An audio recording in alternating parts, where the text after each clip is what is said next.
crazy when you heard he finally died. Which he's 95 though. There's like a yeah. Go ahead. Yeah, it's like the cycle of life is crazy in itself. You know what I'm saying? Like my grandparents are the most valuable people in my life. Mm. You know what I'm saying? And then the age is, and as the age starts catching up, you start feeling like it's supposed to.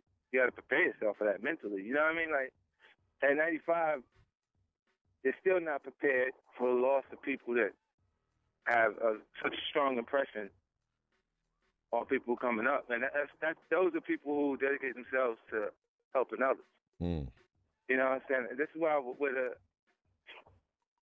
most people who have a different level of success start finding interest in philanthropy.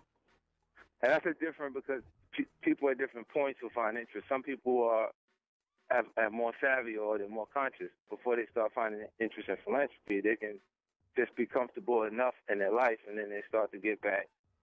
And others, they have to achieve a certain level of financial comfort or money or whatever before they even do that. Yeah. Before they can actually do it. So it's just overall, like when a person dedicates themselves to other people, you see like around the world, people taking note of the loss of them is amazing. Like it's here. Like when I'm thinking about when I was out there and experience of meeting them and feeling like I met, like that's like meeting the king of somewhere.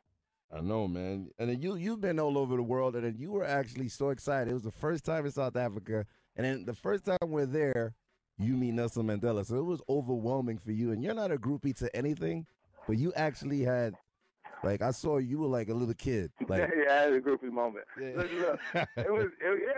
You know what I mean? It's because you've read about the actual stories when it's not really real to you. It's why people are so excited about us when we're traveling around the world. Mm. It's because you're from America. They don't feel like that they would actually see you. You remember the intensity that you would feel like how bad someone wanted a photograph? Yeah. Of the actual artist internationally. Now it's for different reasons because our social interactions is different. So people actually want the shit for their Instagram. Mm. That's so proof. In America they want it like, yo, let me take this picture for my Instagram, but like reality television is desensitized people to the point that they don't know the difference between a star and a celebrity. Mm. Like a person who's popular, but because they, shit, baby, she can make it because she sucked the right dick. Yeah. I can tell you flat out. So from there, you can be so popular coming off of that that you turn into someone that's noticeable. Mm. And then from there, what I'm saying, as far as reality television is concerned, is everyone is eligible to be a star or coverage worthy. Because the bigger of a train wreck you are on the show, the more coverage you're gonna get. That's just crazy. Just like the Paul Walker situation. Like that's crazy. That's some other shit. Like Paul Walker's another thing. Man, if a motherfucker died this week that I'm in a picture with, it better not be me. That's crazy, right? And then, what I'm saying? It's ironic because I played Gotta Make It to Heaven. Yeah. And you thought about that like 20,000 years ago. For going through hell. Yeah. And I stopped. I do believe death is of the tongue. I don't think you should. That's why even when I put it on the records, I do it out towards other shit. Like Big and them wrote about Ready to Die and Life After Death, and I don't think it's a coincidence they did. I think when you write with those tones in the music, and it's universal. If you had to pick something that you wanted the world to actually embrace, life and death would be the first scenario that's plain and simple would be the target of the actual person listening, because we all have to go through life and death, right? Hell yeah. That's the conclusion of everybody out there. It's a universal thought. But as a writer, I mean, like there's so many different things. Like, look, if you looked at within the Bible or the Quran or anything that had a religious tone to it, you can find scenarios or circumstances to things, to everything that we actually experience, except except the the the gay thing. Mm. The only thing you won't find in religion. Like there won't be. I don't believe there's a passage in the Bible where it makes reference to a man with a man. Oh wow, that's crazy. You know, like it's more of a. Even Solomon had many wives. Like those different. There's different portions of everything that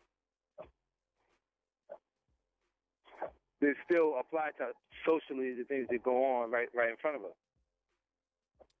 And you don't see that in those historical documents or stories, man. So, You said what? I mean, they don't talk about that kind of stuff. It's the norm, you know. Either you go in with the 20 virgins, or it's like always like the opposite sex involvement with that kind of situation. But yeah, but you know, in general, like people, I think happiness in general, yeah, is overall the concept that we after, right? You know, so I think I don't know. So I mean, it's an interesting topic because it's a scary topic to talk about too. Yeah. It's like if you say the wrong thing, oh shit. I don't give a fuck. I'm like, listen. Yeah. You speaking of January, man. You know, like I said, fuck a resolution. The Animal Ambition. This new project. This new project coming out. What's up with that? I'm gonna drop it in January. It's a full body of work. I wouldn't call it a mixtape because it's a higher grade than the material that I put out on mixtapes. Because I recorded for so long. I had on so many songs that were album quality songs that I'm put the Animal Project out as my viral marketing campaign that'll come after Street King Immortal. Because they told me they told me you knocked out like 5 joints, man, like crazy, like oh man. You know, I gotta be having new ideas. Once I start figuring out, like, y'all want to do this, and I say, oh, now I gotta be like this. Like the project is right, not like the. If you do an album and you feel like you want it to conceptually be something different from everything else you did because of the way you built it, versus if I'm doing a concept record, like I kind of had a way that I want people to see that, like my next album to come out, but this should come first. You know, so I let that go. Like a lot of times, like I built everything that we did, like when we was on the mixtape circuit making music.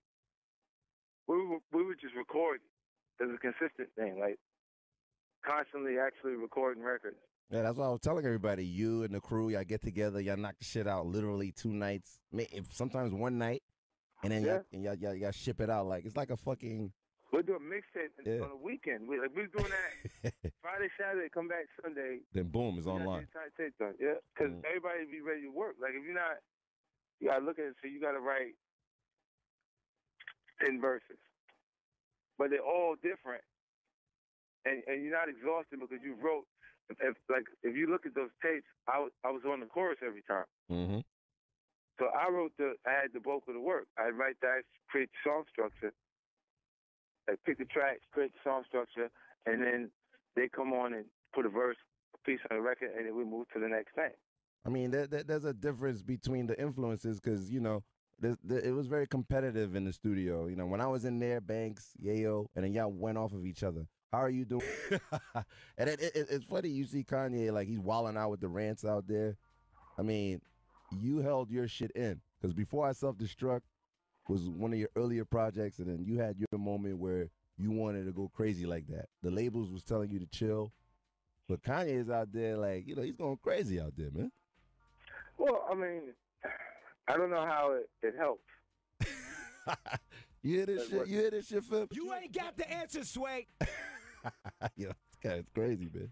Yeah, I don't know how that helps. Like, you know, like, whatever the problem, like what he's talking about, it doesn't make any, like, communication with Sway's not gonna adjust that.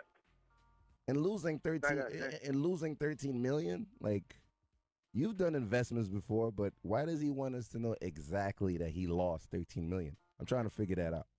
He said he lost 13 million in a clothesline. He said, "I lost 13 million in a clothesline." But you know why? Like he did go make like a pie in fashion. Look, the same way they didn't embrace Wayne immediately in skateboard culture. Mm.